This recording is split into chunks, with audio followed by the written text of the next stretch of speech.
Hello everyone, welcome to let's study with Tamanna. अगर आपने channel को सब्सक्राइब नहीं किया है तो please subscribe, like and press the bell icon. तो आज हम जिस टॉपिक को डिस्कस करेंगे वो है बालक के विकास में वातावरण का प्रभाव। यानी कि एक बालक के विकास में, उसके व्यक्तित्व में वातावरण का क्या प्रभाव होता है या वातावरण उसको किस प्रकार से इन्फ्लुएंस करता है, आज हम उसी को डिस्कस करेंगे। सबसे पहले वातावरण में वे सभी तत्व आते हैं जो कि एक व्यक्ति को उसके जीवन आरंभ करने के समय से ही उसको पूरी तरह से प्रभावित करते हैं। गर्भावस्था से लेकर अगर हम जीवन प्रयत्न की बात करें तो एक व्यक्ति के जीवन में ऐसी कई घटनाएं होती है, ऐसी कई दुर्घटनाएं होती है जो कि व्यक्ति के व्यक्तित्व को भी और उसके विकास को भी प्रभावित करती है। यहाँ पर हमने बात की है एक्सीडेंट एंड इंसिडेंट्स की। तो अगर हम इंसिडेंट्स की बात करें तो गर्भावस्था के दौरान आपने देखा होगा जो माताएं होती है उनको कहा जाता है कि वो एक अच्छे सा पोषण आहार ले जिससे कि उनकी शारीरिक और जो मानसिक विकास है वो सही प्रकार से हो। तो बच्चे का भी जो शारीरिक और मानसिक विकास होता है वो भी उसी प्रकार से होता है। जब हम दुर्घटना की बात करते हैं कि जीवन में घटित होने वाले एक्सीडेंट्स, तो उससे ये मतलब होता है कि कई बार आपने देखा होगा कि एक छोटी सी अवस्था में बालक के माता पिता किसी दुर्घटना में या किसी भी कारणवश उनकी मृत्यु हो जाती है तो बालक पूरी तरह से अकेला हो जाता है। उस समय अगर बालक को उचित वातावरण नहीं दिया गया तो उसका जो व्यक्तित्व है, उसका जो विकास है वो पूरी तरह से अवरुद्ध हो सकता है।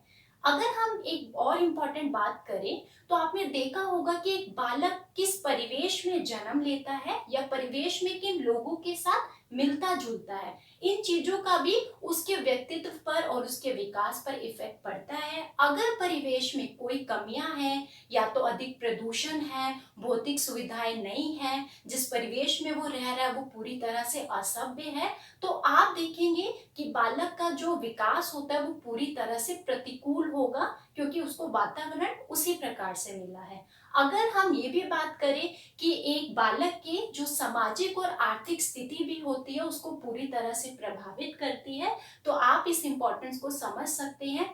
कैसे?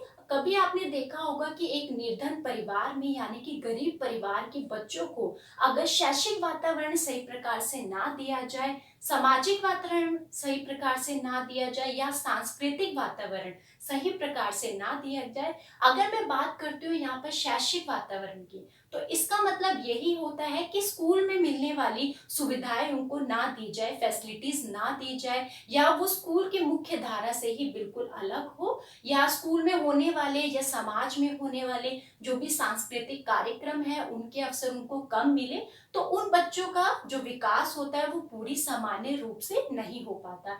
इसी प्रकार से जो एक समृद्धशील परिवार में जन्म लेता है बालक, उसको इस प्रकार के शैक्षिक, सामाजिक, सांस्कृतिक जो अवसर होते हैं वो अधिक होते हैं, तो स्वाभाविक रूप से उसका जो विकास होता है, उसका जो व्यक्तित्व होता है उसमें वृद्धि होती है। तो आज हम यही डिस्कस करेंगे कि वातावरण का प्रभाव एक बालक के जो लक्षण है वो कौन कौन से ऐसे लक्षण हैं जहां पर वातावरण का जो प्रभाव होता है वो स्पष्ट रूप से सीधे तौर पर हमें दिखाई देता है। तो चलिए स्टार्ट करते हैं।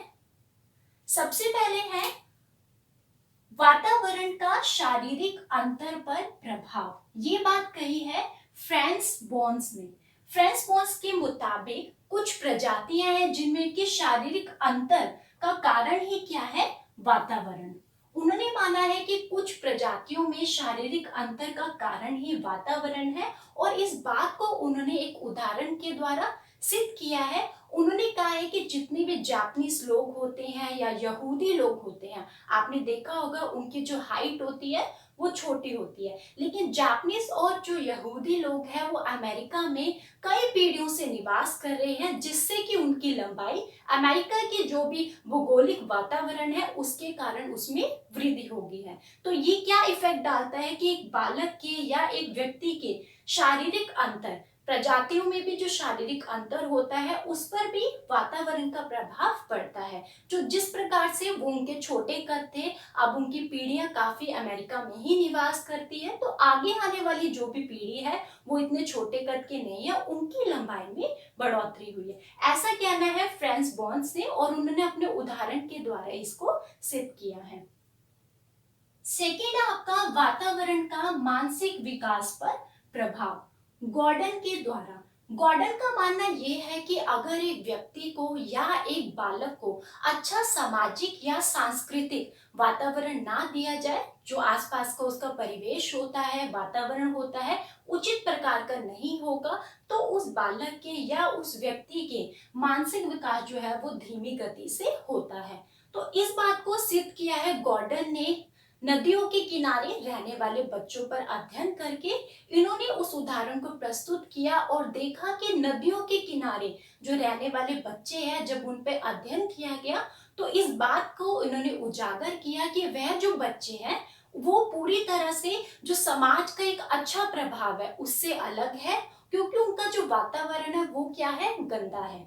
वो उसी वातावरण में रह रहे हैं, उनका पालन पोषण भी उसी वातावरण में हो रहा है, और समाज का जो उचित और सभ्य वातावरण है उससे वो दूर है। तो इस प्रकार से वो जो बच्चे हैं जो कि नदियों के आसपास किनारों पे रहते हैं, उनका जो मानसिक विकास है, वो जो और बच्चे हैं जिनको अच्छा और उचित वातावरण मिला है, उनकी दृष्टि से बहुत ही धीमा है। ऐसा मानना है गॉर्डन ने, और उन्होंने इस बात से यही सिद्ध किया है कि एक बालक के व्यक्तित्व पर और उसके विकास पर एनवायरनमेंट पूरी तरह से इन्फ्लुएंस उसको करता है। थर्ड है आपका वातावरण का व्यक्तित्व पर प्रभाव, और ये कूले ने सिद्ध किया है, और इसको हम डिस्कस भी कर चुके हैं। अगर आपने नहीं देखा है तो जो हमने वातावरण पर जितने मनोवैज्ञानिकों ने एक्सपेरिमेंट्स किए थे, परीक्षण किए हैं, उस पर हमने बहुत ही डीपली से इसे डिस्कस किया है। लेकिन यहाँ पर समझ लेते हैं कि वातावरण का एक बालक के व्यक्तित्व पर पूरी तरह से प्रभाव पड़ता है, ये कहना था कूले ने। और कूले ने इसको साबित करने के लिए जो 71 साहित्यकार थे उनका उदाहरण प्रस्तुत किया है, जिसमें से 2 ऐसे थे जो कि निर्धन परिवार के थे, यानी कि गरीब परिवार के थे, पर उनको उचित वातावरण मिला तो वो भी क्या बन गए, महान साहित्यकार बन गए। तो उनका मानना भी यही था, चाहे निर्धन परिवार के ही जो माता पिता है उनके बच्चे हो, अगर उनको उचित सभ्य अनुकूल वातावरण दिया जाता है तो उनके भी व्यक्तित्व का और उनके विकास का जो वृद्धि है वो बहुत ही ज्यादा तीव्र होती है, और इन सभी चीजों पे उसके वातावरण का इफेक्ट पड़ता है। तो 71 साहित्यकारों का जो उन्होंने अध्ययन किया उससे इस बात को साबित किया कि वातावरण का व्यक्ति के व्यक्तित्व पर पूरा प्रभाव पड़ता है। फोर्थ है आपका वातावरण का प्रजाति की श्रेष्ठता पर प्रभाव, क्लार्क। क्लार्क का मानना यह था कि कुछ प्रजाति की बौद्धिक श्रेष्ठता पर वातावरण का पूरा प्रभाव पड़ता है। इस बात को उन्होंने इस प्रकार से सिद्ध किया है कि आपने देखा होगा कि अगर एक परिवार में कोई महान व्यक्ति है और उसका जो पुत्र है, अगर आप उसको उस वातावरण में नहीं रखते जहां पर कि उसको शैक्षिक सुविधाएं मिल रही है, सामाजिक सुविधाएं मिल रही है, सांस्कृतिक सुविधा या अवसर मिल रहे हैं, तो उसका जो विकास है वो भी अवरुद्ध होगा। एक महान पिता के पुत्र को अगर इस प्रकार के वातावरण में लगा जाए जो कि इन सभी सुख सुविधाओं से अलग हो, तो उसका भी जो पुत्र होगा वो महान नहीं होगा। ऐसा मानना था इनका, क्लार्क का। साथ ही साथ उन्होंने एक और उदाहरण प्रस्तुत किया है। उन्होंने एक उदाहरण से ये भी जाना है, उन्होंने जो अमेरिका के श्वेत प्रजाति के कुछ लोगों को और नीग्रो प्रजाति के कुछ लोगों की बुद्धि का अध्ययन किया। बुद्धि का अध्ययन उन्होंने परीक्षा के द्वारा किया, और उन्होंने ये सिद्ध किया कि जो नीग्रो लोग हैं उनकी जो बुद्धि का स्तर होता है वो बहुत ही ज्यादा निम्न होता है। क्यों?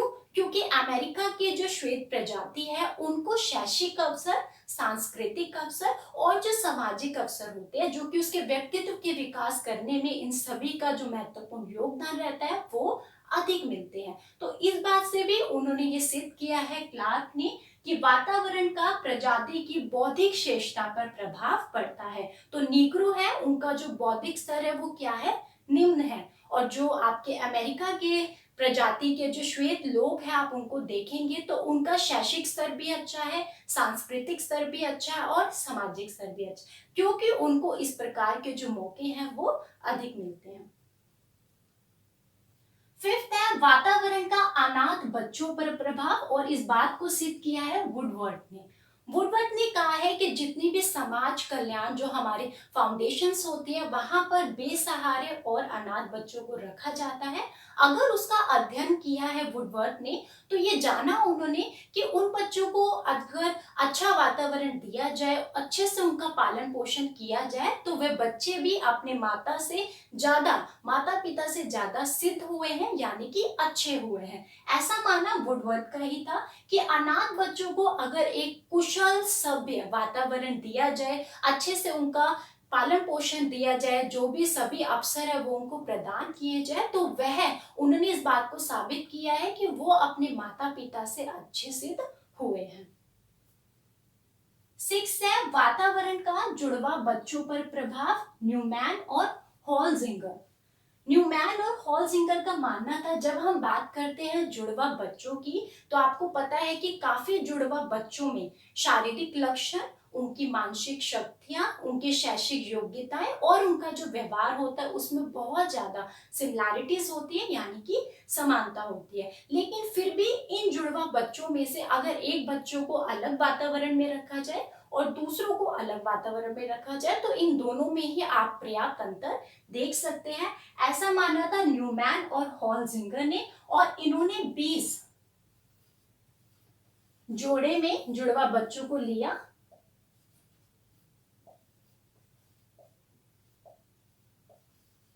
और इन पर अध्ययन किया। इन 20 जोड़े जुड़वा बच्चों में से एक बच्चों को इन्होंने रखा गांव में, यानी कि विलेज में, गांव के फार्म में, और दूसरे बच्चे को रखा शहर में। जब इन 20 जोड़े जुड़वा बच्चों का इन्होंने अध्ययन किया, तो इन्होंने ये जाना कि जो गांव के फार्म में रखे हुए जो बच्चे थे वो क्या थे, असभ्य थे, अशिष्ट थे और बुद्धिमान थे। ध्यान दीजिएगा, बुद्धिमान थे। और ये जो शहर के बच्चे थे ये सभ्य थे, शिष्ट थे और इनकी कंपैरिजन में अधिक बुद्धिमान थे।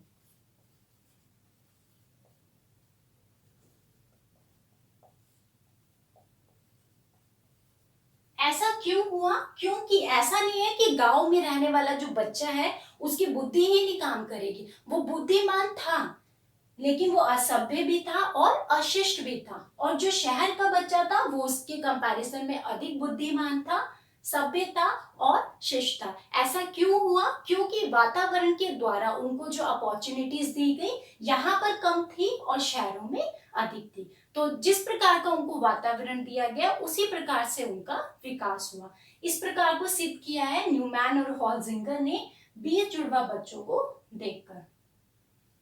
सेवेंथ है आपका वातावरण का बालक पर बहुमुखी प्रभाव।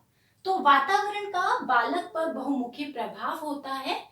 वातावरण जो होता है वो बालक के जो शारीरिक, मानसिक, सामाजिक, स्वेगात्मक जितने भी विकास के अन्य आयाम होते हैं उन सभी गुणों को पूरी तरह से प्रभावित करता है। और ये जो पुष्टि की गई है ये एवरोन के जंगलों में जो बालक पाया गया है उसी के द्वारा इसको सिद्ध किया गया है। तो इसको समझ लेते हैं। एवरोन के जंगल के जो बालक है उसका उदाहरण दिया गया है बहुमुखी प्रभाव के द्वारा। ऐसा क्यों? क्योंकि वे बालक जब उसका जन्म के बाद ही उसको जंगलों में से जो भेड़िया था वो उठा के उसको ले गया था। जंगल के परिवेश में ही उसका पालन पोषण हुआ, पशुओं के द्वारा ही उसको उस प्रकार का वातावरण दिया गया।